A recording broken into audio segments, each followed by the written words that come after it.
What is good, YouTube? It's your boy Flames back at it again. With another video.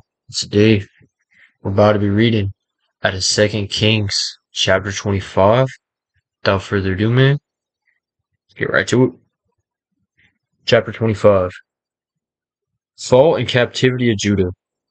And in the 9th year of his reign, in the 10th month, on the 10th day of the month, uh, Nebuchadnezzar, the king of Babylon, came with all his army against Jerusalem and laid siege to it. They built siege works all around it. So the city was besieged till the 11th year of King Zedekiah.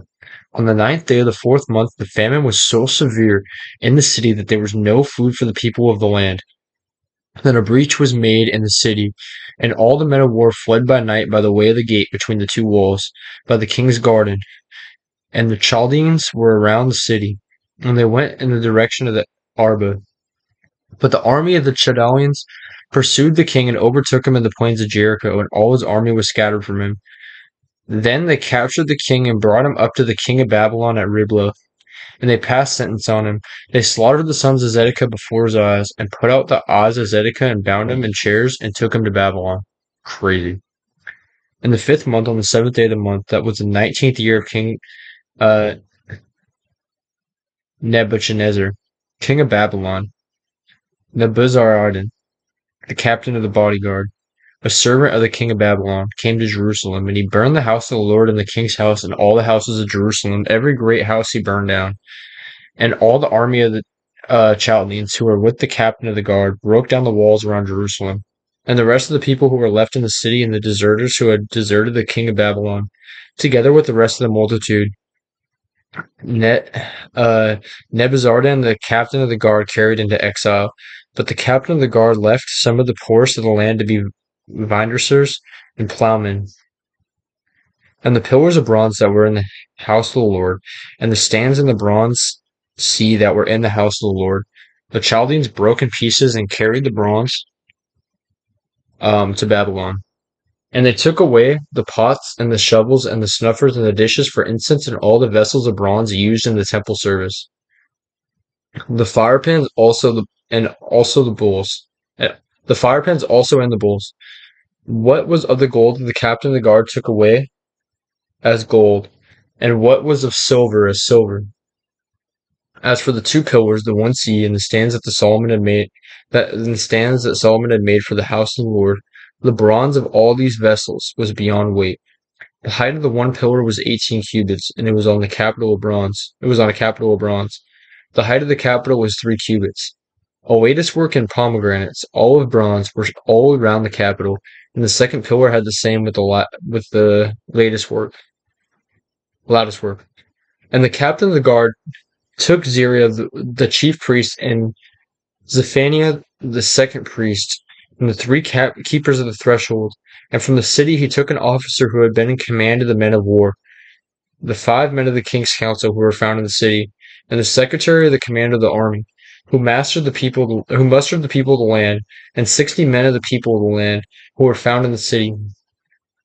And Nebuzaradan, the captain of the guard, took them and brought them to the king of Babylon at Riblah. And the king of Babylon struck them down and put them to death at Riblah in the land of Haman. So Judah was taken into exile out of its land. Gedaliah made governor of Judah. And over the people who remained in the land of Judah, whom Nebuchadnezzar, king of Babylon, had left, he appointed Gedaliah, the son of Achlam, son of Shaphan, governor. And when all the captains and their men heard that the king of Babylon had appointed Gedaliah governor, they came with their men to Gedaliah at Mizpah, namely Ishmael son of Nethaniah, and Johanan of Kareah, and Syria the son of Tehumeth the Netophathite, and Jehaziah the son of Maccathite. And Gedaliah swore to them and their men, saying, Do not be afraid because of the Chaldean officials. Live in the land and serve the king of Babylon, and it shall be well with you.